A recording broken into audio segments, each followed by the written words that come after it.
그럼 또 다른 궁금한 종목이 있습니다. 삼성전자, SK하이닉스와 함께 코스피 시장을 이끌었던 또 하나의 주역은 바로 현대차였죠. 현대차 근데 사실 지금 뉴스는 좋은 것들이 많이 나오거든요. 모베드 국내에서 또 그 국내 판매 시작했다라는 이야기 나왔고요. 그리고 그 2월에 미국에서의 판매량이 현대차도 기아도 동월 최대가 나왔다라고 합니다. 좋은 뉴스는 많이 나오는데 지금 수급적으로 굉장히 많이 밀려요. 사실 현대차는 우리가 지난 금요일까지 현 100차 되는 거냐, 앞으로 100만 원 가는 거냐에 대한 기대가 최고조로 달했었거든요. 근데 이 거래일 만에 이렇게 다시 50만 원 초까지 나타났습니다. 50만 원 지키기의 싸움에 들어갔어요. 다시 우리가 이 종목을 바라봤었던, 열광했었던 이유는 로봇이었는데 그 로봇에 대한 모멘텀이 꺾이지 않았다면 지금 우리가 흔들릴 이유는 없는 걸까요, 대표님? 그렇죠. 일단 뭐 지금 상황에서는 모멘텀이 바뀌었다라고 볼 수는 없는 거고 지금 뭐 대외적인 그런 이슈이기 때문에 이런 상황 자체는 뭐 지나가는 그런 이제 바람이다라고 보시면 될 것 같습니다.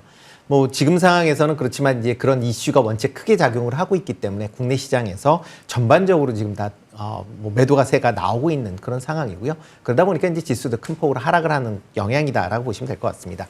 현대차도 그거와 같은 개념이다라고 보시면 될 것 같고요. 현대차가 갖고 있는 그런 뭐 자동차 판매에 대한 증가 그런 것도 뭐 꾸준하게 지금 이루어지고 있는 거고요. 그리고 최근 들어 현대차가 각광을 받았었던 이유는 로보틱스와 그다음에 이제 자율주행에 대한 그런 기대감이다라고 보시면 될 것 같습니다.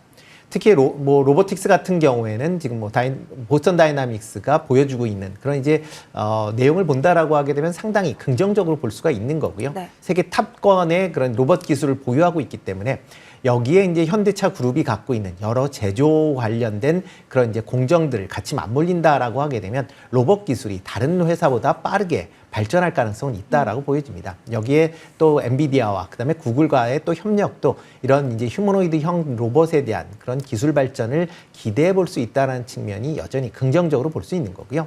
뭐 현대차 같은 경우에 이제는 아마 기존의 자동차 회사에서 로보틱스 회사로 전환될 수 있는 그런 이제 모멘텀을 갖기 시작한 거 아닌가 싶습니다.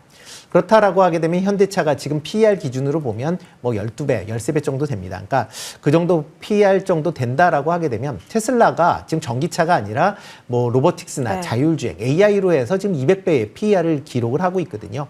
그렇다라고 하게 되면 현대차 같은 경우도 자동차에서 이런 로보틱스로 전환하면 지금보다 높은 PER을 충분히 받을 수 있지 않을까라는 생각을 해보고 있고요.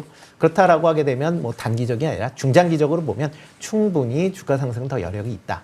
다만 단기적으로 본다라고 하게 되면 일단 뭐 지금 시장 전체적으로의 조정에 맞춰서 기간 조정은 좀 불가피하지 않을까라는 생각은 해보고 있습니다.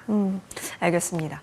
자, 그쵸. 테슬라의 밸류처럼 이제 현대차가 더 확장시켜갈 수 있을 것인가에 대한 부분이었는데 그 근간에 있는 모멘텀이 흔들리지 않았다라면 매수가 충분히 또 적기가 될 수 있다 의견을 받아봤습니다. 근데 너무 이렇게 하방 쪽으로 너무 급속도로 내려와서 역시나 삼성전자와 방향성은 그렇다면 같이 가지 않을까. 시장이 돌아서면 그때 현대차도 돌아서는 지점인 것인가 이 포인트가 들거든요. 김성훈 대표님, 현대차에 있어서는 의견을 그렇다면 다른 대형주와 동일하게 가져가도 돼요? 네, 뭐 현대차도 제가 관망 의견을 드렸는데 관망이요? 네, 근데 이제 아까도 이제 21선이 되게 중요한 자리다 보니까 또 관망 의견을 드릴 수밖에 없는 구조다. 근데 대신에 현대차에서 가장 핵심은 정부가 이제 3월이죠.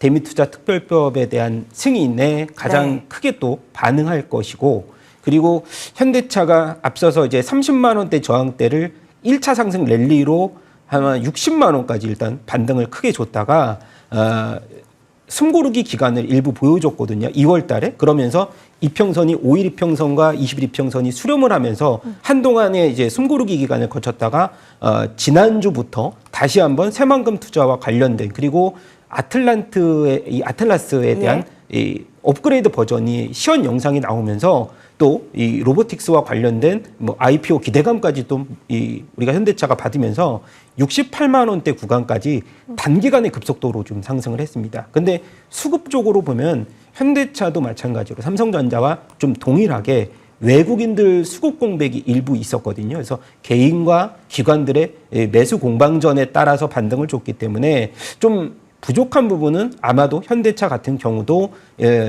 이제 수급이 좀 탄탄한 외국인들의 매수세가 조금 더 필요한 상황이 지금 이 마련이 됐다라고 볼 수가 있을 것 같고요. 일단 단기적으로 봤을 때는 현대차 같은 경우도 21선에 대한 지지력을 뭐 내일 정도에 보여준다라고 했을 때, 그리고 이번 주 내로 이런 음봉 길이가 워낙 길어졌기 때문에 빠른 반등이 한 50만 원대, 55만 원대까지 한번 나온다라고 했을 때는 하락폭에 대한 지지력은 좀 우리가 현대차에 대해서는 보여주지 않을까라고 보고 있고, 그리고 사실 뭐 이런 말씀 드리고 싶어요. 현대차에 뭐 지금 투자자로서 관심이 없는 사람들은 없기 때문에 워낙에 수급적인 역할이 한번 이제 이 악재가 조금 진정이 됐을 때는 뭐 전차 군단, 삼성전자, SK하이닉스가 주도했던 작년보다 오히려 저는 올해 같은 경우는 현대차 중심으로 돌아갈 수 있는 시계가 코스피 시장에서 좀 마련이 됐다고 봅니다.